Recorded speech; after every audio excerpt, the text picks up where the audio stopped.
సమయంలో ప్రభు యొక్క బలలో, ప్రభు శరీరంలో, ప్రభు రక్తంలో మనం భుజించి పానం చేయకమునపు దేవుని వాక్యంలో నుండి ఒక మాట జ్ఞాపకం చేసుకుందాం. దానియేలు గ్రంథం 9వ అధ్యాయం, దానియేలు గ్రంథము 9వ అధ్యాయం 27వ వచనం. దానియేలు గ్రంథము 9వ అధ్యాయం, దానియేలు కొద్ది తగ్గించు. దానియేలు గ్రంథము 9వ అధ్యాయము 27వ వచనం అందరం కలిసి చదువుదాం. అతడు ఒక వారము వరకు అనేకులకు నిబంధనను స్థిరపరచును, అర్ధవారమునకు బలిని నైవేద్యములను నిలిపేయను, హేయమైనది నిలిచి వరకు నాశనం చేయబడవచ్చు, నాశనము చేయవానికి రావాలని నిర్ణయించిన నాశనం ముగించే వరకు అలాగ జరుగును. కాబట్టి ఇక్కడ మనం దేవుని వాక్యాన్ని చూసినట్లయితే రాయబడినటువంటి మాట ఏంటంటే, చాలా విషయాలు దీంట్లో ఉన్నాయి, కానీ అన్నీ మనం చదవటం కదా, చూడం. ఒకే ఒక మాట, హేయమైనది. ఏంటండి? హేయమైనది. సో ఇప్పటికే మనం ఆరాధన చూస్తూ వచ్చాం. ఏంటంటే, పవిత్రమైన వారుగా ఉండకోకుండా మనము చేసిన హేయమైనవి ఏంటి అని అంటే ఒక 7 విషయాలు చూసాం. మొదటిది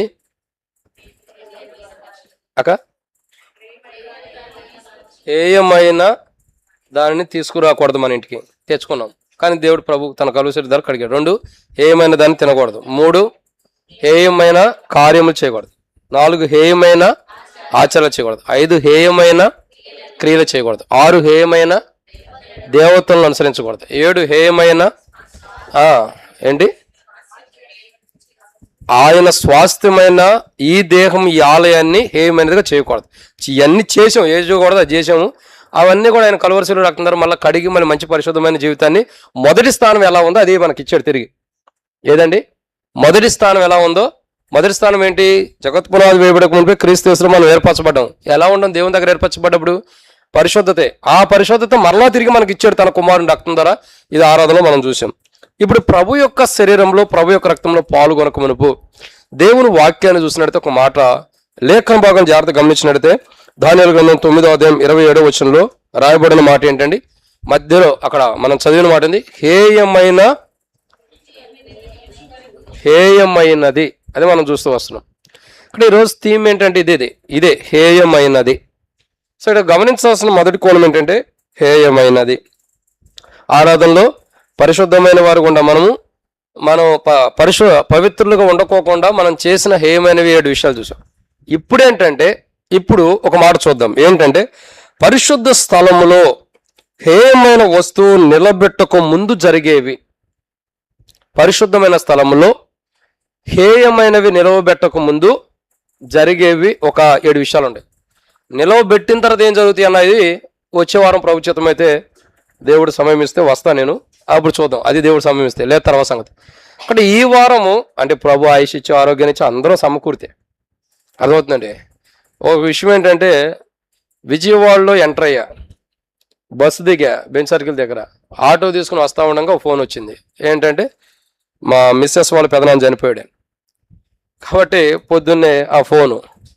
సరే, ఇప్పుడు మళ్ళా ఏదైనా ఇక్కడికి వచ్చిన పరిచయం ఆపకూడదు, ఎందుకంటే మృతులు తమ మృతులను బాధ పెట్టుకుంటారు. నీవు నన్ను ఫస్ట్ పరిచర్య, తర్వాత చనిపోయిన వాళ్ళ ప్రాధాన్యత. మనం వెళ్ళేదాకా ఉంచుతారులేండి, ఎలకొండ ఎట్ట ఉంటారు. కాబట్టి ఇక సిస్టర్ కూడా హైదరాబాద్ నుంచి మా దగ్గర కూడా ఇప్పుడు పరిచర్య అయిపోయింది. మాకు 8:30కి స్టార్ట్, అక్కడ 11:30 క్లోజ్ అయిపోయింది. మనకులాగా టైం ఉండదు, టైం టు టైం స్టార్ట్ చేసి కంప్లీట్ చేయాలి. అక్కడ 8:30 స్టార్ట్ అయిపోయింది, 10-11:30 కంప్లీట్ అయిపోయింది. సో తిరిగి రిటర్న్ వస్తుంది, సిస్టర్ కూడా వస్తుంది. కాబట్టి ఆమె వచ్చే లోపల నేను ఇక్కడ ముగించుకుని మళ్ళీ ఇంటికి వెళ్ళిపోవాలి. సరే, ఇంటికంటే అటు కాదు, ఇటు వాళ్ళ ఇంటికి వెళ్తాను. ఇక్కడ త్వరగా దేవుని చిత్తం అయితే సాధ్యమైనంత వరకు త్వరగా ముగిద్దాం. సో అదేం మనసులో పెట్టుకోవద్దు. మీకు పాపం అయ్యో చనిపోయాడు అంట అన్నగారు అంటే ఏం పర్లా, మృతులను బాధ పెట్టుకుంటారు. ముందర మన పరిచర్య ఇంపార్టెంట్. సో ఇక్కడ దేవుని వాక్యాన్ని చూసినట్టయితే, ఎందుకంటే నేను త్వరగా ముగించడం ప్రయత్నం చేస్తా, అది దానికి విధానంలో చెబుతున్నా. పరిశుద్ధ స్థలంలో హేయమైన వస్తువు నిలబెట్టక ముందు జరిగేవి. నిలబెట్టిన తర్వాత ఏం చేయాలా, ఏం జరుగుతుందన్న తర్వాత వారం చెబుతా. ఈ వారం చెప్పేటటువంటి మాట ఏంటంటే, నిలబెట్టక ముందు జరిగేది ఏంటి. మళ్ళీ చెబుతున్నా చూడండి, ఐ వన్స్ అగైన్ రిపీట్. ఒక్కసారి పరిశుద్ధమైన స్థలములో హేయమైనది పెట్టక ముందే జరిగేవేంటి, అవి పెట్టిన తర్వాత ఏం జరుగుతుంది ఆ రోజు. పెట్టక ముందు ఏం జరుగుతున్నాయి. ఎందుకంటే ఒకప్పుడు మనం పవిత్రమైన వారికి ఉండకోకుండా హేయమైన జీవితాన్ని పొందుకున్నాం. కానీ ఆయన కుమారుడు రక్తం ద్వారా మళ్ళా కడిగి మనల్ని ఏం చేశాడు? మనకంటే ఆయన కడిగి మళ్ళీ మనకి పరిశుద్ధమైన జీవితాన్ని ఇచ్చాడు. ఇప్పుడు చూసేటటువంటి మాట ఏంటంటే, పరిశుద్ధ స్థలములో హేయమైనది పెట్టక ముందు జరిగే విషయాలు, దాటిని మనం జ్ఞాపకం చేసుకోక మునుపు ప్రభు నడిపి చిన్న ప్రార్థన. మమ్మల్ని మిక్కిలి ఎక్కువగా ప్రేమించిన పరలోకపు తండ్రి, పరిశుద్ధుడు అయిన దేవా, మీకు స్తోత్రాలు. మీరు ఇచ్చిన కృపకే వందనాలు. కొన్ని మాటల వాక్యం దాన్ని శుభతను సహాయం చేయండి. దాసుడి కన్నా యజమానుడి వైపు చూస్తున్నట్టు, దాసుడి కన్నా యజమానుల వైపు చూస్తున్నట్లు మా కన్నా మీ వైపు వీక్షిస్తున్న మీరు సహాయం గురించి మహిమ పొందండి. దయచేసి నీ ప్రజల పక్షాన్ని నీకున్న దయచుకున్న దేవతను జ్ఞాపకం చేసుకోండి. మీ శరీరంలో మీ రక్తంలో పాల్గొంటానికి నేనైతే యోగ్యుని కాదు ప్రభా, ఎట్టి మాత్రమును యోగ్యత లేని వాడిని. దాసుడి కన్నా యజమానుడి వైపు చూస్తున్నట్టు, దాసుల కన్నా యజమానుల వైపు చూస్తున్నట్టు మా కన్నా మీ వైపు వీక్షిస్తున్న మీరే సహాయం గురించి మహిమ పొందండి. దయచేసి నీ ప్రజల పక్షాన్ని నీకున్న దయచొప్పున దయతను జ్ఞాపకం చేసుకుని నాతో మాట్లాడమని వాక్య పెరుగులో మమ్మల్ని సంధించండి. మీ శరీరంలో మీ రక్తంలో తండ్రి మీ శరీరాన్ని భుజించి మీ రక్తంలో పానీయం చేసేది ఎంతో దీవెనకరంగా చేయండి. ఏదో ఆషామాషిగా ప్రతి ఆదివారం బల్లో పాల్గొన్నట్టు కాకుండా మీకు మహిమార్థమై, మీ నామ ఘనత కొరకై, మీ నామ మహిమార్థమై ఈ బలలో పాల్గొన్నట్టు సాయం చేయండి. నాతో మాతో మీరు మాట్లాడండి. మరొక మారు దాసుడి కన్నా యజమానుడి వైపు చూస్తున్నట్టు, దాసుల కన్నా యజమానుడి వైపు చూస్తున్నట్టు మా కన్ను మీ వైపు వీక్షిస్తుండగా మీరే సహాయం గురించి మహిమ పొందండి. దయచేసి నీ ప్రజల పక్షాన్ని నీకున్న దయచొప్పున దయతను జ్ఞాపకం చేసుకుని నాతో మాతో మీరు మాట్లాడి వాక్య వెలుగులో మమ్మల్ని సరిదిద్దమని తండ్రి, వచ్చిన ప్రజలందరూ బట్టి స్తోత్రం. రావాల్సిన వారిని త్వరపెట్టి తీసుకురండి. మధ్య మార్గంలో ఉండేవారు సకలు నడిపించండి. ఎవరికెట్టి అపాయాలకి జరగకుండా సహాయం చేసి ముందున్న సమయంతో దీవించి, మా ప్రభువా మా జీవితాల్లో హేయమైన ఉండకూడదు. అది ఉందా ఒక రోజు నష్టమే. కాబట్టి ప్రభా అన్నీ మేము పరీక్షించుకోవడానికి సహాయం చేయమని వాక్య పెరుగులో పరీక్షించుకుని మీ శరీరం మీ రక్తంలో భుజించి పానం చేసి మీకు మహిమార్థమై ఉండేలాగా సాయం చేసి నాతో మాట్లాడమని, నేను వట్టివాడిని మట్టివాడిని కింద కూర్చొని ప్రజలకు వాక్యం అందిస్తానికి ఏమాత్రం యోగ్యత లేనివాడిని, అర్హత లేనివాడిని, నీ కృపచేత నువ్వు నిలబెడితే తప్పక నేను ఏం చేయలేను. దాసుడి కన్నా యజమానుడి వైపు చూస్తున్నట్టు, దాసుడి కన్నా యజమానుల వైపు చూస్తున్నట్టు మా కళ్ళని మీ వైపు వీక్షిస్తున్నాను. మీరే సహాయం గురించి మహిమ పొందండి. మరొక మారు నీ ప్రజల పక్షాన్ని నీకున్నదే చొప్పున దయతో జ్ఞాపకం చేసుకుని మహిమ పొందమని యేసు ప్రభు నామములో ప్రార్థన చేస్తున్నాను తండ్రి, ఆమేన్. కాబట్టి దేవుని వాక్యాన్ని చూసినట్టయితే ఇక్కడ కొన్ని లేఖన భాగాలు మనం జాగ్రత్తగా గమనించినట్టయితే, దానియేలు గ్రంథం పరిశుద్ధమైన స్థలములో హేయమైనది పెట్టక ముందు జరిగేవి. రండి, దానియేలు గ్రంథము మొదటి అధ్యాయం. దానియేలు గ్రంథము మొదటి అధ్యాయం, క్షమించండి, దానియేలు గ్రంథంలో మనం చూస్తూ వస్తున్నాం 11వ అధ్యాయం, మొదటి అధ్యాయం కాదు, క్షమించండి, దానియేలు గ్రంథం 11వ అధ్యాయం 30వ వచనం. పరిశుద్ధ స్థలంలో హేయమైనది పెట్టక ముందు జరిగేది ఏంటి? ఇది ఇంకోసారి చెబుతున్నా చూడండి. ఇది ఎప్పుడు జరుగుతుంది అసలు చెప్పండి? ఈ పరిశుద్ధమైన స్థలంలో హేయమైనది ఎప్పుడు పెట్టబడుతుంది? ఎప్పుడు, ఏ దినముల్లో పెట్టబడిద్దో తెలుసా? పోనీ ఎప్పుడు పెట్టబడుతుంది? ఏ దినాల్లో పెట్టబడుతుంది? కాదన్నా, కాదు అక్క, పెద్దగా చెప్పండి. ఏ సందర్భాల్లో దేనికి పెట్టబడుతుంది? ఏ దినముల్లో పెట్టబడుతుంది? అది నేను అంటుంది. నేను చెప్పమంటారా? నాకు టైం లేదు కాబట్టి త్వరగా చెబుతాను, లేకపోతే మిమ్మల్ని కాసేపు అడుగుతూ ఉండేవాడిని. ఏ దినముల్లో అంటే 7 ఏండ్లు శ్రమల కాలంలో. ఎప్పుడండి? 7 ఏండ్లు శ్రమల కాలంలో. ఇది పెట్టిన తర్వాత 3.5 సంవత్సరాలు మహాశ్రమలు ఉంటాయి. పెట్టక ముందు 3.5 సంవత్సరాల శ్రమలు. సో ఇప్పుడు పెట్టక ముందు జరిగేది, పెట్టక ముందు ఏం జరుగుతుంది అని అంటే బైబిల్లో కొన్ని విషయాలు మనం ధ్యానించవచ్చు. సో మొదటిగా పరిశుద్ధమైన స్థలంలో హేయమైనది పెట్టక మునుపు జరిగే మొదటి కారణం మొదటిది ఏంటంటే దానియేలు గ్రంథం 11వ అధ్యాయం 30వ వచనం. దానియేలు గ్రంథం 11వ అధ్యాయం 30వ వచనం. అంతటా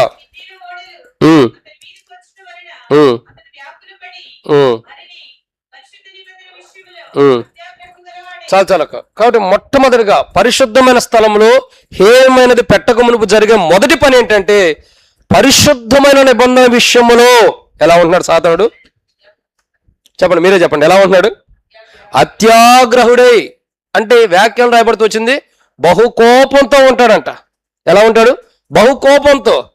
చూడండి, పరిశుద్ధమైన స్థలములో హేయమైనది పెట్టక మునుపు సాతాను, అంటే అంత్యక్రీస్తు అనొచ్చు, సాతాను అనొచ్చు, అబద్ధం క్రీస్తు అనొచ్చు, వాడెవరు మేబీ, నీకు ఏదైతే అది రాసేసుకో.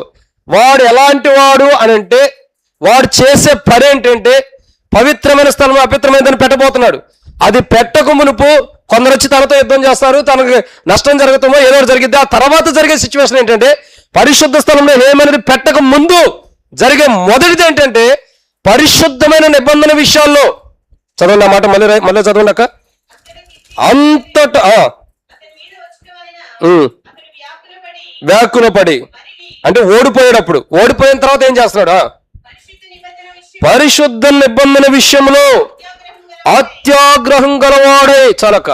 అంటే మొట్టమొదటి కోణాన్ని చూసినట్టే పరిశుద్ధ స్థలంలో హేమది పెట్టక మునుపు మొదటిగా జరిగే మొదటి పని ఏంటంటే సాతానుడు, దుష్టుడు, అపవాది, అబద్ధ క్రీస్తు, ఇంకా వాడు చాలా పేర్లు ఉన్నాయి, ఆది సర్పము, ఇవన్నిటి కలిగినటువంటి వాడు చేస్తున్న పని ఏంటండి? పరిశుద్ధమైన నిబంధన విషయాల్లో ఎలా ఉన్నాడు చెప్పండి మీరే. పరిశుద్ధ నిబంధన విషయంలో అత్యాగ్రహుడే అంటే ఎంతో కోపంతో ఉండి వస్తున్నాడు. మీరు ఒకసారి గమనించండి, ఎవరైనా పరిశుద్ధమైన గ్రంథం విషయంలో కోపంతో ఉంటారా? ఎవరైనా కోపంగా ఉంటారా? మీరు చూడండి, మీరు గమనించండి. ఇప్పుడు యూట్యూబ్లో చాలా ప్రసంగాలు, చాలా చర్చలు జరుగుతున్నాయి. దేని కనుకోండి? గ్రంథం విషయంలో కోపాలు కాదు, మనుషుల విషయాల్లో, లేదంటే ఈ దేవుడు గొప్ప ఆ దేవుడు గొప్ప అని ఆలోచన తప్పక ఈ పరిశుద్ధ గ్రంథం విషయంలో ఎక్కడా కూడా గొడవలు లేవు, కోపాలు లేవు, కొట్లాటలు లేవు. యేసు ప్రభు వారు దేవుడు కాదని ఒకడు అంటాడు. యేసు ప్రభు వారు ఒక ఆయన ఉంటాడు, పిలకేసుకుని మాట్లాడతాడు, గొర్రెలు అంటూ ఉంటాడు. యేసు ప్రభు వారు చెక్కలో, ఎండిన చెక్కలో ఉంటాడు. రేపు ఎండిన చెక్క చిగురించినప్పుడు తెలిసి ఆయన సింహాసనం ఎదురుకి వెళ్ళినప్పుడు ఆ చెక్క ఎలా చిగురించిందో, దాని కాయలు ఎలా కాసినాయో, అది ఎలా ఫలించిందో, ఆయన సింహాసనం ఎదురుకి వెళ్ళి నిలబడినప్పుడు వారి క్రియలు ప్రతి వానికి ఇచ్చేటప్పుడు ఈ భూమి మీద ఎండిన చెక్క, గొర్రెలు, మాంసము, పిచ్చిగా మాట్లాడిన ప్రతి ఒక్కడు ఆయన ఎదుటి నిలబోతున్నాడు. కానీ ఇప్పుడు కాలపు చరిత్ర చూసినట్టయితే ఈ నిబంధన గ్రంథం విషయంలో ఎవరో కోపాలు తిట్టినట్టు ఏం లేదు. ఎందుకంటే ప్రతి ఒక్కరికి ఆదరణకరంగా, ప్రేమకరంగా ఉంటాయి.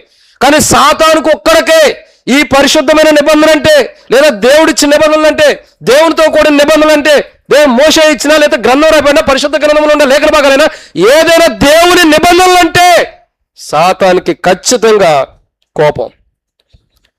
పరిశుద్ధమైన స్థలంలో అపవిత్రమైన పెట్టక మునుపు మొట్టమొదటి జరుగుతున్న కార్యం సాతానుడు కోపంతో ఉంటున్నాడు. పరిశుద్ధమైన నిబంధన విషయమై కోపంతో అత్యాగ్రహుడై ఉంటున్నాడు. ఈ పరిశుద్ధమైన గ్రంథం చేసిన తప్పేమనుందా? ఏమి లేదు. ఈ గ్రంథం లిఖించబట్టడం ద్వారా మానవుడి జీవితంలో ఉన్న పాపం నుండి విమోచించబడుతున్నాడు. ఈ గ్రంథం లిఖించబట్టడం ద్వారా మానవుడు దేవునితో స్వయంగా మాట్లాడుకుంటున్నాడు. ఈ గ్రంథం లిఖించబట్టడం ద్వారా మానవుడు దేవుని ఎరగిన మానవుడు దేవుని తెలుసుకుంటున్నాడు. ఈ పరిశుద్ధమైన గ్రంథం లిఖించబట్టడం ద్వారా మానవుడు దేవుడు మానవుతో మాట్లాడతాడు, మానవుడు దేవుడితో కూడా మాట్లాడడానికి ఒక మార్గం ఉంది, అదే మన ప్రభువైన యేసు ప్రభువారు అని తెలుసుకుంటున్నాడు మానవుడు. ఇది లేనిదే మానవుడికి ఏం తెలుసు?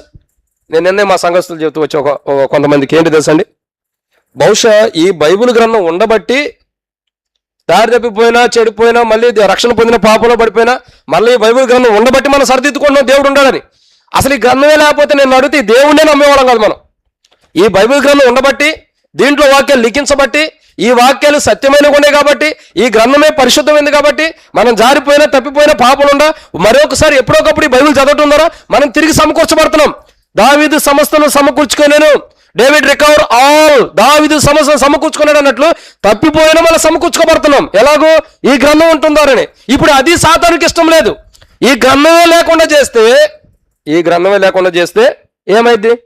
పోనీ నిబంధనలు లేకుండా చేస్తే మానవుడికి అసలు దేవునితో ఎలా ఉండాలో తెలిసిద్దా? చెప్పండి. ఈ గ్రంథాన్ని రోమీల దగ్గర నుంచి తీసుకొచ్చిన వాడు ఎవరు? రోమా ప్రభుత్వంలో, అక్కడ రోమా ప్రభుత్వం కదా ఎవరు? మార్టిన్ లూథరన్ గారు. ఎలా రాసుకొచ్చాడు చెప్పండి ఈ గ్రంథాన్ని? ఆయన తెలుసా? పోనీ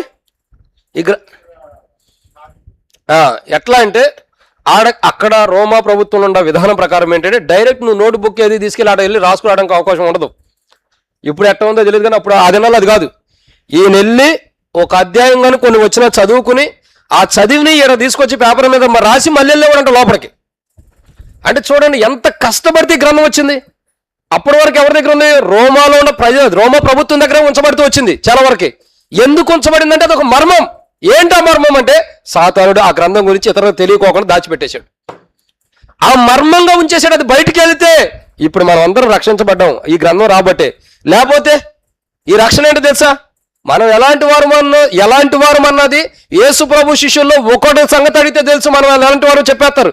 యేసు ప్రభు శిష్యుల్లో ఒకడు అయినటువంటి ఆయన ఈ దేశానికి వచ్చాడు. ఎవరైనా ఆయన ఎలాంటి వాడు? ప్రభు లేచాడు సుమి అంటే నేను అట్టెందుకు ఒప్పుకుంటాను, ఆయన చేతుల్లో గాయాల్లో వేలు పెడితే తప్ప నేను నమ్మనన్నాడు. మనం అంతే. మనం చూడక నమ్మేవాళ్ళం కాదు, చూసి నమ్మిన వారం, బైబిల్లో ఉన్న వాక్యం చూసి నమ్మిన వారం. కానీ ఈ వాక్యమే లేకపోతే ఈరోజు మనకు రక్షణ లేదు. అది సాతానుకి ఇష్టం లేదు. ఈ లేఖన భాగాలు, ఈ గ్రంథాలు, ఈ నిబంధనలు దేవుడు మానవుడి మేలు కొరకు ఉంచాడు. ఇది ఎందుకు ఉంచాడని చెప్పి సాతానుడు కోపంతో మండిపోతున్నాడు. ఈ యొక్క బైబిల్ గ్రంథం ఉంటుందా ఈరోజు బల దగ్గరికి వచ్చి నా జీవితంలో ఏదైనా తప్పు ఉంటే, ఏదైనా పొరపాటు ఉంటే, ఏదైనా లోపం ఉంటే, ఏదైనా బలహీనత ఉంటే, దేవుని దృష్టి ఏదైనా తప్పు చేసి ఉంటే, ప్రభువా నా తండ్రి, అబ్బా తండ్రి అని దేవుని దగ్గరికి వచ్చి క్షమాపణ సరి చేసుకుంటే ఒక అవకాశం ఉంది. ఈ గ్రంథమే లేకపోతే నీకు నాకు ఒక మార్గం ఎక్కడుంది? ఈ గ్రంథమే లేకపోతే నీకు నాకు ఒక సరైన విధానం ఎక్కడుంది? ఈ గ్రంథమే లేకపోతే నీకు నాకు పరలోక రాజ్యానికి వెళ్తానికి సిద్ధపాటు ఎక్కడుంది? లేదు. ఈ గ్రంథము చాలా ప్రాముఖ్యమైనది. సాతానుడి ఉద్దేశం ఈ నిబంధన, పరిశుద్ధమైన నిబంధనని ఏం చేస్తున్నాడు సాతానుడు? ఆ పరిశుద్ధమైన నిబంధన విషయాల్లో సాతానుడు కోపంగా ఉంటున్నాడు. హేయమైనది పరిశుద్ధమైన స్థలంలో పెట్టక మునుపు మొట్టమొదటిగా జరుగుతున్న కార్యం, సాతానుడు పరిశుద్ధ గ్రంథం మీద లేదా దేవుని నిబంధనల విషయాల్లో కోపంతో ఉంటున్నాడు. వాడంత కోపంగా దేవుని నిబంధన విషయంలో ఉన్నప్పుడు బల దగ్గరికి వచ్చే మనం ఎంత ఇష్టంగా వాక్యాన్ని చదువుతున్నాం చెప్పండి. వాడు అంత కోపంగా గ్రంథాన్ని నాశనం చేయడానికి ఇంకోటి చేయడానికి అంత ఇంట్రెస్ట్గా ఉన్నప్పుడు మనం ఎంత ఇంట్రెస్ట్గా బైబిల్ చదివి దేవుని మందిరానికి వచ్చాము ఈరోజు. ఎంత ఇంట్రెస్ట్గా బైబిల్ చదివి ఇంట్రెస్ట్ అంటే ఈరోజు ఆదివారము చదివితే ఒక లెక్క బల్ల దగ్గర పాల్గొనాలి కదా అన్నట్టు చదివిన వాళ్ళు కాదు నేను అంటుంది. ఈరోజు దేవునితో నేను మాట్లాడాలి, దేవుడు నాతో మాట్లాడాలి, నేను దేవునితో మాట్లాడాలి. ఈరోజు ముఖాముఖిగా ఈరోజు ఉదయాన్నే పునరుద్ధానపు రోజు నేను దేవునితో మాట్లాడాలని ముఖాముఖిగా మాట్లాడిన వారు ఎవరు? అది ప్రాముఖ్యత. వాడు ఎంత ఇంట్రెస్ట్గా, ఎంత కోపంతో దేవుని పరిశుద్ధమైన నిబంధన పాడు చేయడానికి చూస్తుంటే మన దగ్గర ఉన్న మనం పాడైపోతున్నాం తప్ప పరిశుద్ధ గ్రంథం నుండి బాగుపడతల్లా. ఎందుకు బాగుపడతల్లా అంటే పరిశుద్ధ గ్రంథం తప్ప మన తప్ప? మనదే తప్పు. ఎందుకని? ఎన్ని వాక్యాలు అంటున్నావు, ఎన్ని లేఖన భాగాలు అంటున్నావు, ఎన్ని మర్మాలు అంటున్నావు, ఎన్ని విన్నా ఒక్క వాక్యం అన్న మన హృదయంలో ఉండదు. ఉండిద్దండి చెప్పండి, ఉండిద్దా? పోనీ ఉండిద్దా లేదా చెప్పండి, మీరే చెప్పండి. ఇంకా లేనప్పుడు ఇంకెందుకు బల్ల పాల్గొంటూ ఇంటికి పోవడం మంచిదిగా? వాక్యం హృదయం లేనప్పుడు ఇంకెందుకు మందిరానికి రావడం కూడా? వాక్యం హృదయం లేనప్పుడు ఇంకెందుకు మందిరానికి రావడం చెప్పండి. నేను అంతకుముందు వచ్చినప్పుడు ఫస్ట్ టైం వచ్చినప్పుడు ఏ వాక్యం చెప్పాను గుర్తుందా మీకు? గుర్తుంటే ఏడెందుకు కూర్చుంటాం బ్రదర్, పులిపేడ మీదకి ఎక్కుదాం కదా అంటారా? మంచిదైతే ఫస్ట్ వచ్చినప్పుడు ఏం చెప్పాను? న్యాయపు తీర్పు సింహాసనం గురించి చెప్పాను. ఆరాధన టేబుల్ వర్తమానం మనం ఎలా తప్పించబడ్డామని చెప్పాం. ఏ తీర్పు ఏ సింహాసనం ఎదురుకి వెళ్తున్నామో కూడా చెప్తూ వచ్చా. తర్వాత చెబుతూ వచ్చా ఆయన ఎలా వచ్చుచున్నాడు మధ్యాకాశానికి, ఆరాధనలో చెబుతూ వచ్చే ఏడంతల అనుభవం, ఆకాశం మేఘారుడే మహామహిమతో కడబోర శబ్దముతో ఇంకా కనురెప్ప పాటలు ఆయన ఎలా వస్తున్నాడు 7 విషయాలు చెప్పా. ఇంకా మనం ఎలా వెళ్ళాలో కూడా చెప్పే 7 విషయాలు గుర్తుండయా? లేదు. సరే ఇప్పుడు దాన్ని గుర్తుపెట్టుకోండి. ఆరాధనలు ఏం చెప్పాను అదన్నా గుర్తుందా? పోనీ అది కూడా గుర్తు లేకపోతే దేవుని కృతజ్ఞత చెల్లించేద్దాం, అంతకు మించి ఏం చేయలేం. అంటే వాక్యం ఇంపార్టెంట్. సాతానుడే అంత కోపంతో ఉద్రేకంతో దేవుని పరిశుద్ధ నిబంధన విషయంలో అంత కోపంగా ఉంటే దేవుని కుమారుని యొక్క పరిశుద్ధ రక్తం ద్వారా కడగబడిన మనం ఆ నిబంధన లేఖన భాగాల విషయాల్లో ఎంత ఆసక్తి కలిగి ఉండాలి, ఎంత ఆసక్తి కలిగి ఉండాలి. ఈరోజు సంఘంలో, మందిరాల్లో మందిరంకి వస్తున్నాం, వెళ్తున్నాం, బల్లో పాల్గొంటున్నాం, వెళ్తున్నాం, ఏదో దేవుని మందిరంకి వస్తున్నాం, వెళ్తున్నాం. అదే ఒక ఆసక్తి అనేది ఈ రోజుల్లో తగ్గిపోయింది. ఎప్పుడైతే నీలో ఆసక్తి తగ్గిపోయిద్దో దేవుడు మనకు దూరం వెళ్ళిపోతాడు. దేవుడు దూరం వెళ్ళిపోతే చెప్పండి, దేవుడు లేని వాడు ఎట్లుంటాడు చెప్పండి? సౌలు ఉన్నాడు, సౌల్లో దేవుడు ఉండడా? పొరపాటున ఎవరైనా పేరు కలిగిన వాళ్ళు ఎటు ఉండరా? ఒక ఊర్లో సమాధానం గురించి వాక్యం చెబుతున్నా, నాకు తెలియదు ఆ మందిరంలో సమాధానం అనే అక్క ఉందంట. సమాధానం గురించి గట్టి చెబుతున్నా, నువ్వు అసలు సమాధానం పడాలి, నీ జీవితం ఎలా ఉండాలంటే ఈ అక్క నా ఎంక చూస్తుంది, ఎవరో నాకు అర్థం కాదు కదా. అంత వర్తమానం అయిపోయిన తర్వాత చివరికి వచ్చి అన్న నా పేరు సమాధానం, నా గురించే వాక్యం చెప్పేవంది. నా తల్లి నీకు 2 చేతులు వందనా చెబుతా, అది నువ్వెవరో నాకు తెలీదు. నేను ఏ సంఘానికి వెళ్ళినా మొదట అన్న వాళ్ళెట్ట వీళ్ళెట్ట ఎవరైనా ఎట్టుంటారని నేను అడగను. దేవుడు బయలుపరిచి చెప్పుకుంటూ వెళ్ళిపోవడమే. మనుషులను అడిగి చెబితే అది మనుషుల కొరకు గిమ్మెప్పుకోరో చెప్పింది. అది ఎవరితో మాట్లాడుకొని చెప్పుకుంటూ వెళ్ళిపోతే దేవుడు ఎవరితో ప్రేరేపిస్తే అప్పుడు హృదయాలు కరుగుతూ మారిపోతారు. ఇక్కడ సాతానుడే ఇంత కోపంగా ఉన్నాడు. పరిశుద్ధ స్థలంలో అపవిత్రమైన దాన్ని హేయమైన దాన్ని పెట్టక మునుపు సాతానుడు ఉన్నటువంటి ఉద్దేశం చూడక చేసిన పని ఏంటంటే పరిశుద్ధ నిబంధన విషయంలోనే ఎంతో కోపంతో ఉన్నప్పుడు మనం ఆ నిబంధన కలిగిన మనం ఆ వాక్యం మనలో ఉన్నప్పుడు మనం ఎంత ఆసక్తిగా ఆ వాక్యాన్ని కలిగి ఉండాలో ఆలోచించాలి. వాక్యం లేని బ్రతుకు నీరు లేని ఎడారి లాంటిది. ఎడారిలో ఎన్ని నీళ్లు పోసినా కనబడతాయా? కనబడదు. మన జీవితాల్లో కూడా అంతే. హృదయంలో వాక్యం లేనప్పుడు ఈ వాక్యం ఎంత చెప్పినా ఎడారిలో నీళ్లు పోసినట్టే. అట్లా కాదని మంచి చేలో, ఫలించే చేలో నీళ్లు పోస్తే దానికి ఉపయోగం ఉంటుంది కదా. అది కాబట్టి సాతానుడు పరిశుద్ధ స్థలములో ఏమైనది పెట్టక మునుపు జరుగుతున్న మొదటిది దేవుని నిబంధన విషయంలో అత్యాగ్రహుడు ఉంటున్నాడు. రెండోదిగా చూసినట్టయితే దానియేలు గ్రంథం 11:30. దానియేలు గ్రంథం 11:30.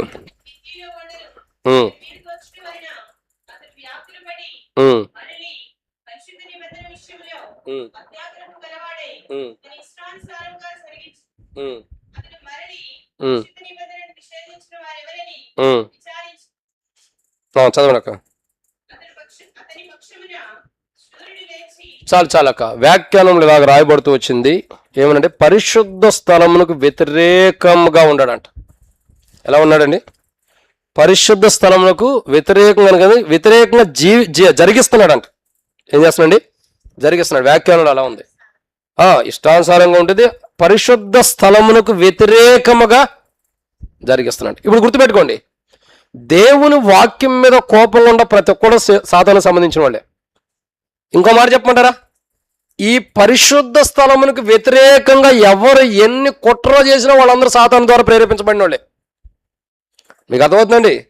దేవుని యొక్క పరిశుద్ధ స్థలానికి ఎవరు ఎన్ని చేసినా అది సాతాను యొక్క సమూహమే. ఒక సేవకుడైనా, ఒక సంఘ పెద్ద అయినా, విశ్వాసైనా, సండే స్కూల్ పిల్లలైనా, సండే స్కూల్ టీచర్ అయినా, ఎవరైనా సరే, వృద్ధాప్యంలో ఉన్న, నడివయసులో ఉన్న, బాల్యంలో ఉన్న ఎవరైనా సరే, పరిశుద్ధ స్థలమునకు విరోధముగా, వ్యతిరేకముగా ఏది జరిగించినా అది వాళ్ళ లెక్కలోకి వచ్చింది, దేవుని లెక్కలోకి రాదు. ఎవరి లెక్కలోకి వస్తాం? నువ్వు దేవుని మందిరంలో ఉండు, రక్షణ పొందు, మారుమనసు పొందు, బాప్తిసం తీసుకో, బలలో పాల్గొను, మంచిదే. కానీ దేవుని పరిశుద్ధ స్థలములకు వ్యతిరేకంగా నువ్వు ఎన్ని జరిగిస్తావో, ఎన్ని కుట్రలు చేసినా, ఎన్ని పన్నాగలు పడినా, ఎంత నీ ఇష్టానుసారంగా ఎంత చేసినా, దేవుని మందిరానికి విరోధంగా నీ స్వార్థం కోసం ఎన్నైతే చేస్తావో అన్నీ కూడా ప్రతి ఒక్కటి ప్రభు శరణలో పాల్గొనడానికి అవకాశం ఇవ్వద్దు. ఆ స్వభావం కలిగిన ప్రతి ఒక్కరు వాడు ఏదైతే అపవిత్రమైన పరిశుద్ధమైన స్థలంలో ఏమైనా పెడతానికి సిద్ధంగా ఉంటాడో వాడి సమూహం తప్పక దేవుని సమూహం కాదు. దేవుని సమూహం కాదు. నేను మరలా అడుగుతా, ఒక క్వశ్చన్కి ఆన్సర్ చెప్పండి కరెక్ట్గా. సాతానుడు ఎక్కడ ఉంటాడు? అసలు దేవుని మందిరంలో సాతానుడు ఉంటాడా? మీరు చెప్పండి. ఉంటాడు కదా. నువ్వు బాబు ఏంది భోజనాలు ఏమి పెడుతున్నారేంది? టైం చాలా ఉంది, నేను అప్పుడే వదలను, ఎదురుగు చెప్పు. ఇంకా చెప్పండి. దేవుని మందిరంలో సాతానుడు ఉంటాడా? చెప్పండి సిస్టర్స్, జాయింట్ సిస్టర్స్. ఆ మోహంగా చూడద్దు. నీది నువ్వు చెప్పు, అవుతామని చెప్పు. నీ రక్షణ నీది, అవ రక్షణ అంది. చెప్పమ్మా, సాతానుడు దేవుని మందిరంలో ఉంటాడా? ఉంటాడా? కరెక్ట్గా ఆలోచన చెప్పు. నేను చెప్పిన తర్వాత మళ్ళీ నువ్వు అక్క డౌట్లో ఉండవా? నీకు చెప్పడానికి మామయ్య కూడా లేడు పాపం. ఇంకెవరన్నా ఉంటారా? సాతాను దేవుని మందిరం ఉంటాడా? ఫ్రంట్లో ఉంటా. మీరు చెప్పమ్మా భర్తరి పాప, నువ్వు ఉంటాడా? ఆలోచించి. అక్క నువ్వు బాబా ఉండడా? యోబు గ్రంథం 1వ అధ్యాయంలో చూసినట్టే దేవదూతలు దేవుని సన్నిధిలో తటస్థించి ఒక దినం వచ్చింది. ఆ దినమున దేవుని సన్నిధిలోకి దేవదూతలతో పాటు ఎవరొచ్చారు? అప్పుడే అసలు యుద్ధం స్టార్ట్ అయింది యోబు గురించి. దేవుడు అంటాడు, అయ్యా సాతానా, యోబు ఎక్కడికి వెళ్ళొచ్చా అంటే, ప్రభా ఎక్కడికి వెళ్ళొస్తారు? భూమి మీద ఖాళీగా అటు ఇటు తిరిగి వచ్చా. ఏ పని పాటి లేకుండా ఖాళీ తిరిగి వాళ్ళందరూ సాతాను సమూహమే. వాడు ఏమన్నాడు? భూమి మీద ఖాళీగా అటు ఇటు తిరిగి వచ్చానన్నాడు. నీకు ఏదో పని ఇచ్చాడు, ఏది లేకపోతే సువార్త చేయి. ఆ పని కూడా చేయలేకపోతే నువ్వు ఇంకా సాతాను సమూహమే. కాబట్టి ఏం జరుగుతూ వచ్చిందండి? ఎక్కడికి వెళ్ళావంటే భూమి మీద ఖాళీగా అటు ఇటు తిరిగి వస్తున్నాడు. సరే, నువ్వు తిరిగి వచ్చావు, నా దాసుని యోబుని చూసావా? చూసా. వాని చుట్టూ కంచి వేసావు కదా, నువ్వు కంచేసావు కదా. అసలు కంచేయక మునుపు వీనితో సాతానుతో దేవుడు మాట్లాడేటప్పుడు వాడు ఎక్కడ ఉన్నాడు? దేవదూతలు దేవుని సన్నిధిలో తటస్థించి ఒక దినం వచ్చింది, అక్కడికి వచ్చి ఉన్నాడు. అంటే సాతానుడు ఎక్కడ ఉన్నాడు? దేవుని సన్నిధిలో ఉంటాడు. వాడు ఎంత కుయుక్తిపరుడు అంటే, ఇప్పుడు వాక్యం విన్నెత్తాడు, నిన్ను బాగా విన్నెత్తాడు. విన్న తర్వాత 3వ పాయింట్కి వచ్చేసరికి మొదటి పాయింట్ మర్చిపోయేదాడు చేస్తాడు. మళ్ళీ 6వ పాయింట్కి వెళ్ళేసరికి 3వ పాయింట్ ఎగిరిపోయింది. అసలు 7వ పాయింట్కి వచ్చేసరికి మొదటి 5 పాయింట్లు గుర్తుండే మనకి. బల దగ్గరకు వచ్చేసరికి ఈ చివరి 2 పాయింట్లు మనం సరి చేసుకుంటూ వస్తాం. వాడు ఎంత కుయుక్తిపరుడు ఆలోచించండి. వాడెంత మోసగాడు ఆలోచించండి, వాడెంత దుర్మార్గుడు ఆలోచించండి. అలాంటి దుర్మార్గుని యొక్క క్రియలు మనలో నివసిస్తున్నాయి. అదే మన జీవితానికి నష్టం, అదే మన జీవితాలకు నష్టం. ఏమైనా వస్తువు పరిశుద్ధ స్థలంలో పెట్టకమునుపు జరిగే రెండో పని, పరిశుద్ధ స్థలమును ఏం చేస్తున్నాడు అక్క చెప్పాలి. మీరు చెప్తే త్వరగా ముందరికి వెళ్దాం, లేకపోతే నాకు ఎటో ఆకలి అవుతున్నట్లేదు. చెరుకు రసం ఇచ్చారు, జ్యూస్ ఇచ్చారు కాబట్టి హ్యాపీగా నేను సిద్ధంగానే ఉంటా. కాబట్టి చూడండి, షుగర్ ఉండేవాళ్ళు, బీపీలు ఉండేవాళ్ళు మీరన్నా గుర్తుపెట్టుకోండి, తొందరగా ముగిస్తా. కాబట్టి దేవుని వాక్యాన్ని చూసినట్టే ఏంటి, పరిశుద్ధ స్థలంలోకి వ్యతిరేకంగా జరిగిస్తూ వస్తున్నాడు.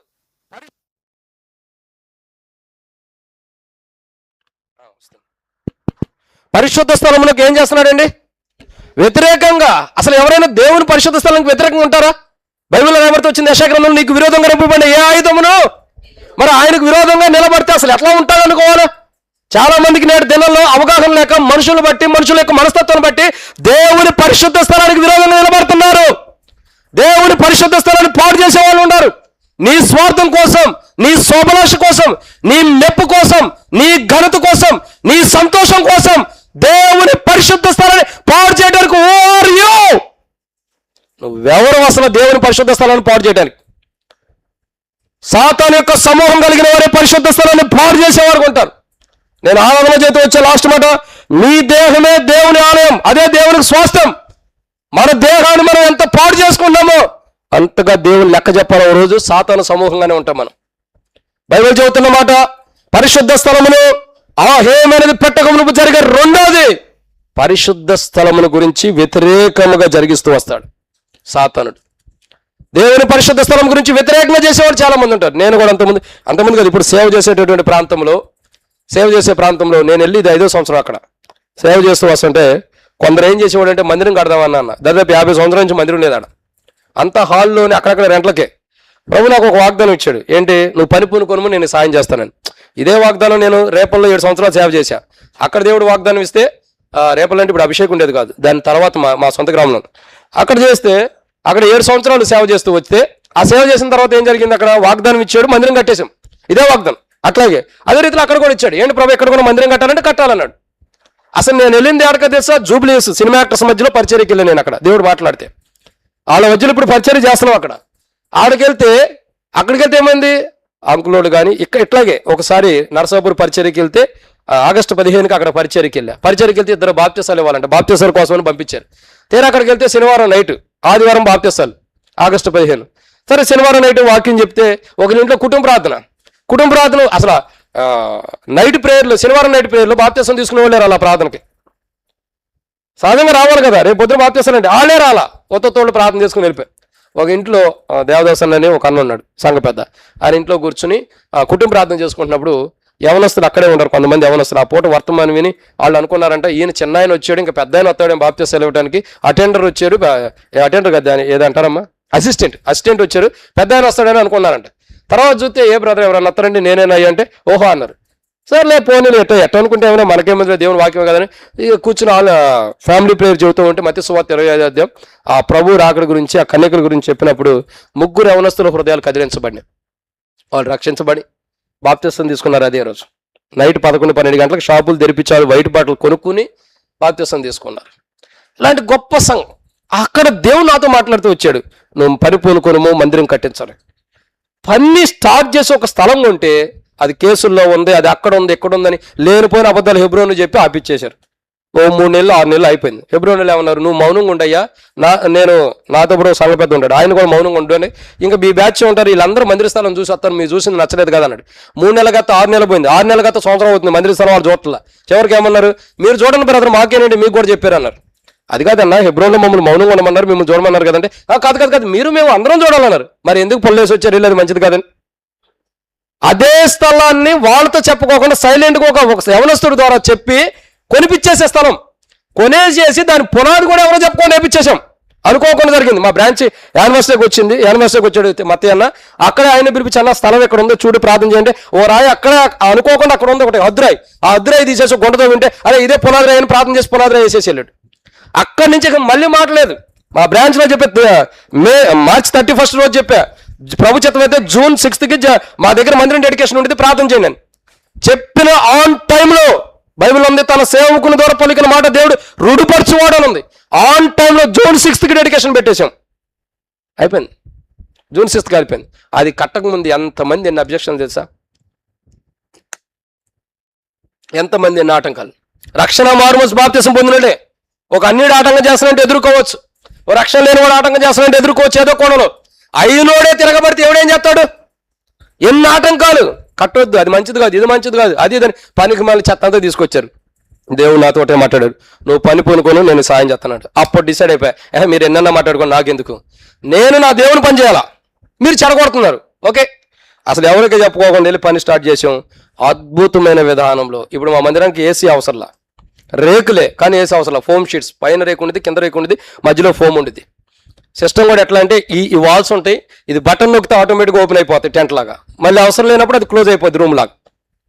ఎందుకు చెబుతున్నా అంటే పరిశుద్ధమైన స్థలం విషయంలో, దేవుని మందిరం విషయంలో మనం ఎంత పని చేస్తే అంత మేలు. లేదైనా పరిశుద్ధ స్థలం విషయంలో వ్యతిరేకం ఉన్నామా ఎన్నో నష్టాలు తెచ్చుకుంటాం. సాతానుడు చేసే పని అంటే పరిశుద్ధ స్థలములకు వ్యతిరేకముగా జరిగిస్తున్నాడు క్రియలన్నీ కూడా. నువ్వు ఎంతకాలం దేవుని మందిరానికి విరోధంగా ఉంటావు, ఎంతకాలం దేవుని సన్నిధికి విరోధంగా ఉంటావు, ఎంతకాలం ప్రభు యొక్క శరీరానికి విరోధంగా బలంలో పాల్గొంటావు, అంతకాలం నువ్వు ఆయుష్ ఆరోగ్యవంతుడిగా ఉంటావు. కానీ కుటుంబంలో కలహాలు ముట్టుకు మానవు, నీ కుటుంబంలో జరిగే నష్టాలు మటుకు మానవు, నీ కుటుంబంలో జరిగే వేదనలు మటుకు మానవు. వీటన్నిటికీ మెయిన్ రీజన్ పరిశుద్ధ స్థలానికి నువ్వు విరోధంగా నీవు నేను ఉండాం. అసలు నువ్వు నేను ఎవరమే, మనం ఎవరమే ఆయన పరిశుద్ధ స్థలానికి విరోధులు ఉండటానికి? మనకేం అర్హత ఉంది? నేను మొదట చెప్పే ఆరాధనలో, నువ్వు సరక్తం పెట్టలా, నువ్వు చనిపోలా, నువ్వు ప్రాణం పెట్టినాడు కాదు, నువ్వు చనిపోయినాడు కాదు, నువ్వు సంఘం కోసం ఏం చేయాలా, ఉండ సంఘం నాశనం చేస్తావు. ఇంకా నీదంటే ఏముంది అక్కడ? నువ్వు చేసిన పని ఏంటి? నీ వల్ల 10 మంది దేవుని మందిరంలోకి రావాలి, కానీ వచ్చే సంఘాన్ని నువ్వు పాడు చేస్తున్నావంటే జాగ్రత్త. 200 తీర్పు ఎవరికైనా ఉంది, నీకేంటి నాకేంటి. అది నువ్వు చేసినా నేను పాడు చేసినా ఓ రోజు దేవుని ఎదుట 200 తీర్పు ఖచ్చితంగా ఉంది. ఎవడైనా తప్పించుకోవడానికి అవకాశం లేదు. ప్రకటన 22:12 వారికి నిలిచినప్పుడు ప్రతి వారికి సిద్ధపరిచిన జీతం రెడీ. ఈ రోజుల్లో దేవుని మందిరం అంటే, పరిశుద్ధ స్థలం అంటే లెక్క లేకుండా మందిరాల్లో కొట్లాట్లు, గొడవలు, నీకు ఇష్టమైన నువ్వు తీర్చుకోవటం, నాకు ఇష్టమైన నేను తీసుకోవటం, మందిరం 2 భాగాలు చేయటం, 3 భాగాలు చేయటం. అసలు ఏంటిది? సంఘం అనుకున్నారా, మన ఇష్టం అనుకుంటున్నారా? నేను ఇక్కడ ఏం జరుగుతుందో నాకు తెలియదు, కానీ ఇక్కడ గురించి కాదు సుమి, మీరు తప్పుగా అర్థం చేసుకోవద్దు. బయట చూస్తుంటే ఎంత బాధ, ఎంత వేదన ఉంటుందంటే, ఎంత వేదన. ఒక స్థలంలో ఒక మందిరంలో ఎంతో ప్రేమగా ఉండే సంఘస్థులు కొన్ని పరిస్థితులను బట్టి ఏం చేసేది తెలుసా, కొంత గొడవ ఆడుకుని మందిరంలో అడ్డతెర కట్టేసేసారు. ఈ పక్కన ఒక బ్యాచ్, ఈ పక్కన ఒక బ్యాచ్, వీళ్ళు పాటలు పాడుతున్నారు, వాళ్ళు పాటలు పాడుతున్నారు, వీళ్ళు వర్తమానం చేస్తున్నారు. ఎవరు వర్తమానం అనాలి, ఎవరు పాటలు బట్టి దేవుని కనపరచాలి? ఒక మందిలో 2 తెరలు అడ్డంగా కట్టేసారు తెర. వీళ్ళు ఆరాధన, వీళ్ళు ఆరాధన, వీళ్ళు పాటలు పాడుతున్నారు, వీళ్ళు పాట పాడుతున్నారు, వీళ్ళు వాక్యం చేస్తున్నారు, వాళ్ళు వాక్యం చేస్తున్నారు, వీళ్ళు గట్టిగా ఆరాధన చేస్తుంటే వాళ్ళు గట్టిగా ఆరాధన చేస్తున్నారు. సరిపోయింది. గుడ్డోడు 2 ఇద్దరు కలిపి నడితే గుంటలో పడ్డట్టు అయిపోయింది. ఏమిటికి? దేనికోసం ఇంత ఆడటం? దేనికోసం ఈ ప్రయాసం? దేనికోసం ఈ క్రైదనం? మనం బహుమానం పొందడానికి దేవుని దగ్గర ఉండాలి, కానీ తీర్పు కొరకు కాదు కదా. ఈరోజు చాలా మంది దేవుని విషయాల్లో, క్రైస్తవుల రక్షణ మారుమోసు బాప్తిసం పొందిన చాలా మంది ఒకరోజు దేవుని సింహాసనం లెక్కప్ప చెప్పాలి. చేసిన ప్రతి తప్పుకి లెక్కప్ప చెప్పాలా. సాతానుడు ఎంత కుయుక్తి పడాడంటే, వాడేం చేయకుండా మనకు ప్రేరేపణించి మన ద్వారానే దేవుని సంఘాన్ని నాశనం చేపిస్తాడు. దేవుని సంఘాన్ని నాశనం చేపిస్తాడు. గుర్తుంచుకోండి ప్రియులారా, పరిశుద్ధమైన స్థలములకు వ్యతిరేకంగా సాతాను జరిగిస్తున్నాడు కీలు. పరిశుద్ధమైన స్థలంలో హేమనేది పెట్టక మునుపు మొట్టమొదటిగా వాడు చేసే పని ఏంటి? మొట్టమొదటిగా అత్యాగ్రహంతో, కోపంతో ఉంటున్నాడు దేవుని నిబంధన విషయంలో. 2, దేవుని పరిశుద్ధ స్థలంలో ఏం చేస్తున్నాడు? దేవుని పరిశుద్ధ స్థలంకు వ్యతిరేకంగా అన్ని జరిగిస్తున్నాడు, అనుకూలంగా కాదు.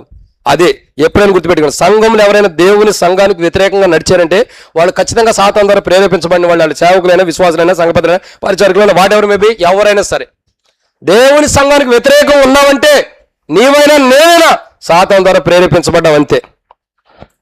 ఇది 2. ఒకవేళ ఇలాంటి అనుభవం ఉంటే సరిదిద్దుకుందాం వాళ్ళ దగ్గర. 3వ మాటను చూద్దామా? దానియేలు గ్రంథం 11వ అధ్యాయం.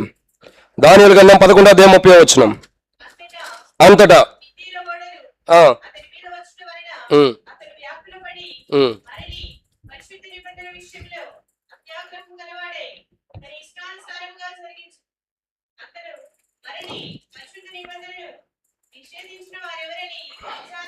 చాలు చాలా. కాబట్టి ఇక్కడ మనం చూస్తున్న మూడో మాట, వాడు వచ్చి పరిశుద్ధమైన నిబంధన ఏం చేశాడండి?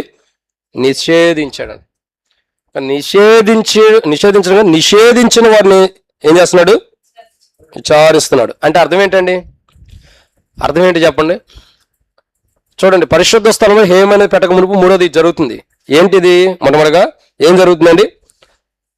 పరిశుద్ధ నిబంధన విషయంలో కోపంతో ఉంటున్నాడు. రెండు, పరిశుద్ధ స్థలమునకు వ్యతిరేకంగా అన్ని జరిగిస్తాడు. మూడోదిగా చూసినట్టయితే వాడు వచ్చి పరిశుద్ధ నిబంధనను నిషేధించిన వారు ఎవరని విచారిస్తున్నాడు. అంటే అర్థం ఏంటి చెప్పండి? చెప్పాలి, మీరే చెప్పాలి.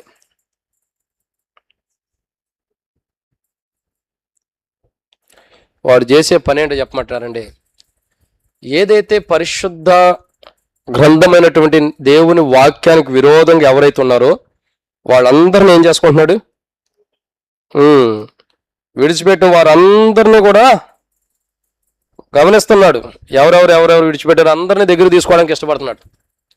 పరిశుద్ధ గ్రంథమైన పరిశుద్ధ స్థలముకైనా వాడు వచ్చి పరిశుద్ధమైన దాని నిబంధనను నిషేధించిన వారు ఎవరైనా ఎతుకుతున్నాడంట. ఎవరో పరిశుద్ధ గ్రంథాన్ని ఈ ప్రాంతం ఎవరో ఉంటారు కదా, కొంతమంది పరికమాలి బ్యాచ్ కొంతమంది ఉంటారు. వాళ్ళు ఉంటారు కదా, ఏంటి ఈ దేవుని గురించి కానీ దేవుని గురించి సువార్త చేసినా పరిచర్య చేసినా చెడగొడటానికి తిడటానికి కొడటానికి కొంతమంది బ్యాచ్ ఉంటారు. వాళ్ళు ఎవరు ఎక్కడుంటారు వాళ్ళని ఎత్తుకుంటున్నాడు వీడు వచ్చి. అప్పుడు వీడి మాయలో ఏం చేస్తారు? వాళ్ళందరూ కూడా నెక్స్ట్ స్టెప్ అదే, 4వ కోణం అదే ఉంది. ఏమవుతుందండి? వాడికి అనుకూలంగా వెళ్ళిపోతూ ఉంటారు. ఇక్కడ గమనించాల్సిన కోణం ఏంటంటే పరిశుద్ధ స్థలము విషయంలో లేదా పరిశుద్ధమైనటువంటి నిబంధన విషయంలో కానీ పరిశుద్ధమైనటువంటి నిబంధనలు కానీ నిషేధించిన వారిని కానీ వారు ఎతుకుతున్న వారు ఎవరు ఎక్కడున్నారు? ఎవరెవరు? అన్న నువ్వు ఎట్లాంటి వాడిది? ఫస్ట్ అంటాడు, అయ్యా ఆ సియోను ప్రార్థన మందిరము చాలా మంచిది కదా అని అంటాడు. తెలివి తక్కువ వాళ్ళు ఏమంటారు? అదే ఉంది, దాంట్లో ఉండేవాళ్ళు ఎట్లా అట్లా అంటూ ఉంటారు. ఏమంటారండి? దాంట్లో ఉండే బ్రదర్స్ ఎట్లా, దాంట్లో ఉండే సిస్టర్స్ ఎట్లా, వీడు దొరికిద్ది ఇక. దీనికి వ్యతిరేకంగా ఉండవాడు వీడు కూడా. అయితే ఇప్పుడు ఏం చేయాలి? అవునన్నా వాళ్ళు అట్ట జీవిస్తారన్న ఎట్ట జీవిస్తారని నీకు ఎక్కబొడతాడు, నిన్ను తీసుకెళ్ళి నరకంలో పెడతాడు, దరిద్రం పోయింది. ఏం చేస్తాడు? ఎక్కబొడతాడు. నువ్వు అసలుకే కోపంతో ఉంటావు సియోను మందిరం మీద. వాడేం చేస్తాడు? మెల్లిగా అడుగుతాడు, అసలు నువ్వు కోపంగా ఉండవో అనుకూలంగా ఉండవని. లేదు నువ్వు కోపంగా ఉండవని తెలిసిందనుకో, వీడు నావాడే అని చెప్పని ఇక రుద్దుతూ ఉంటాడు. నీకు కత్తికి కానీ సాన పెట్టినట్టు రుద్దుతూ ఉంటాడు. ఎప్పుడు నాశనం అయిపోతా సియోను, ఎప్పుడు నాశనం అయిపోతా. ఏ నాశనం కాదు, నువ్వు నేను నాశనం అవుతావు కానీ మందిరం ఎట్టాగా ఉండిపోయింది. కాబట్టి గుర్తుంచుకోవాల్సిన విషయం ఏంటంటే సాతాను యొక్క విధానం, సాతాను యొక్క కుయుక్తులు.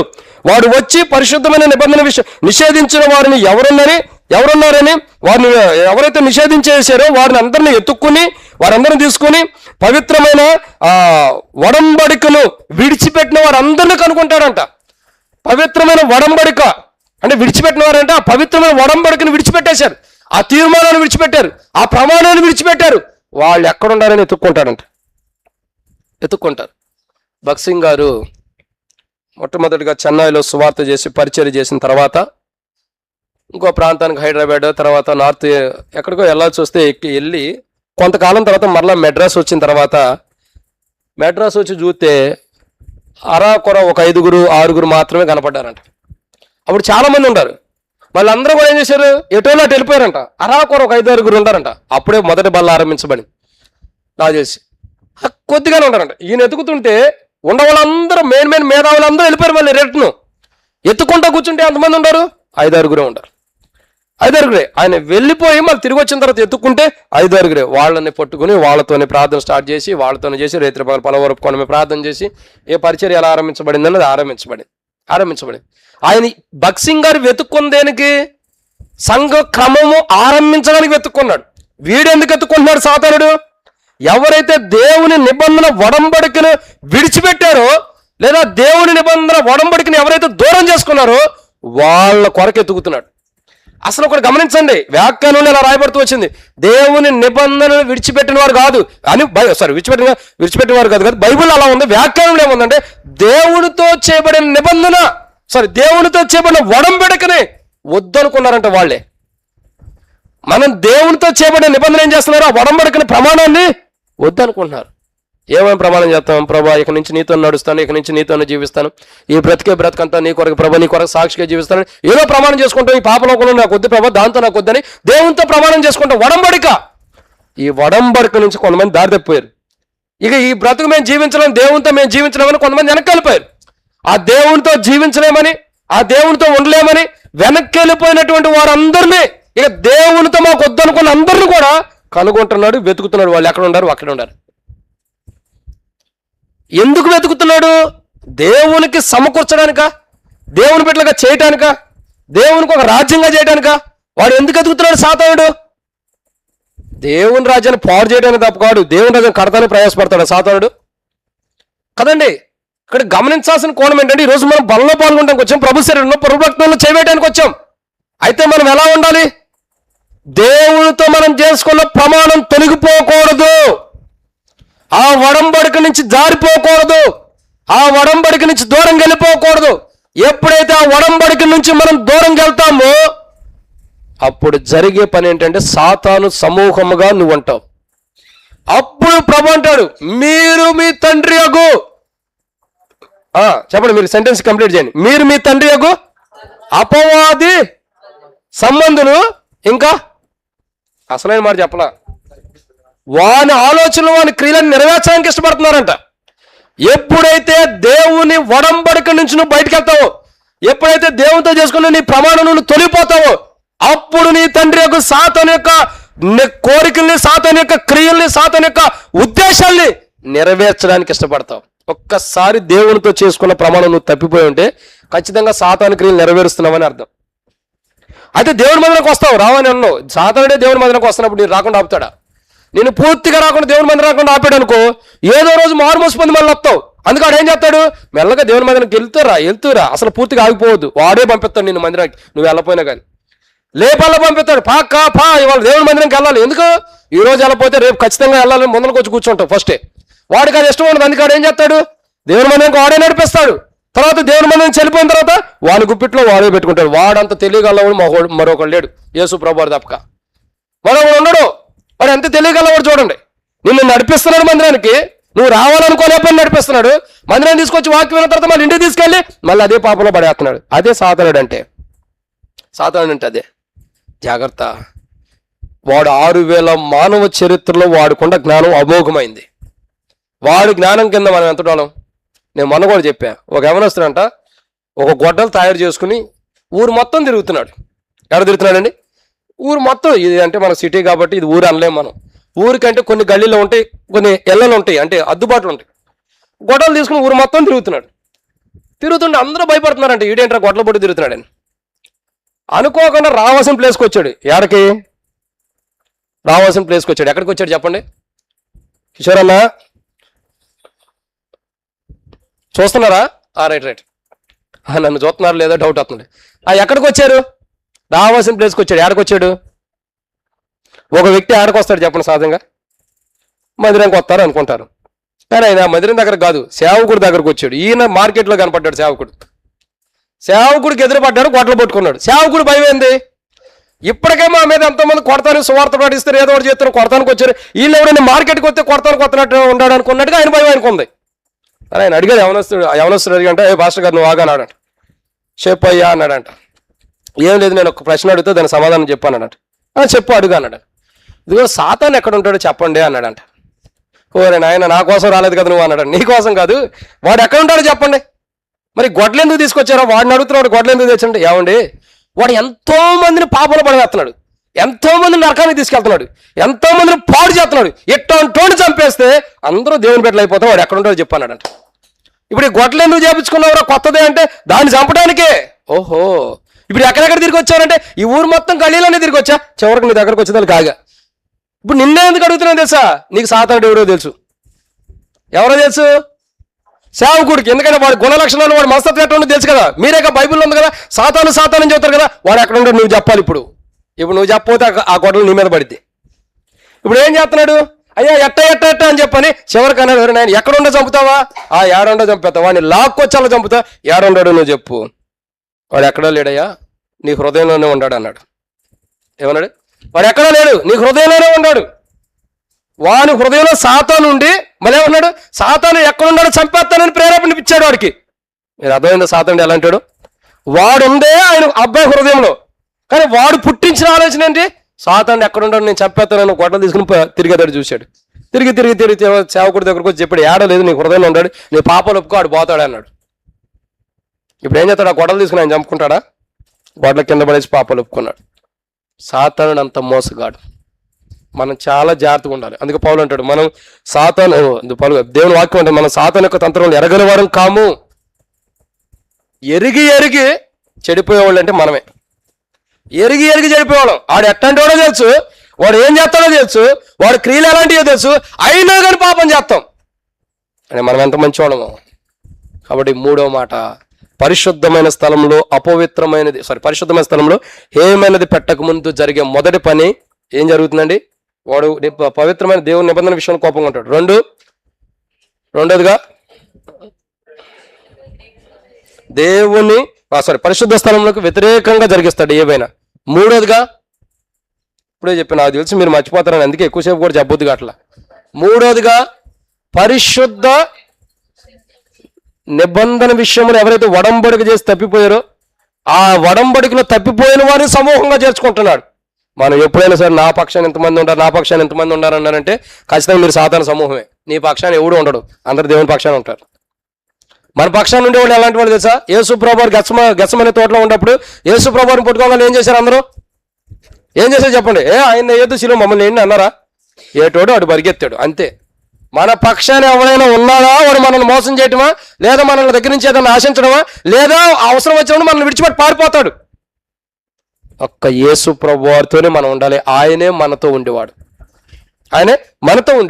కానీ ఇక్కడ ఆయన ప్రమాణంలో నుండి, ఆయన ఒడంబడికలో నుండి, ఆయన నిబంధనతో చేయబడిన ప్రమాణం ఒడంబడికలో తొలగిపోయి సమాజంగా ఏర్పడుతున్నారు.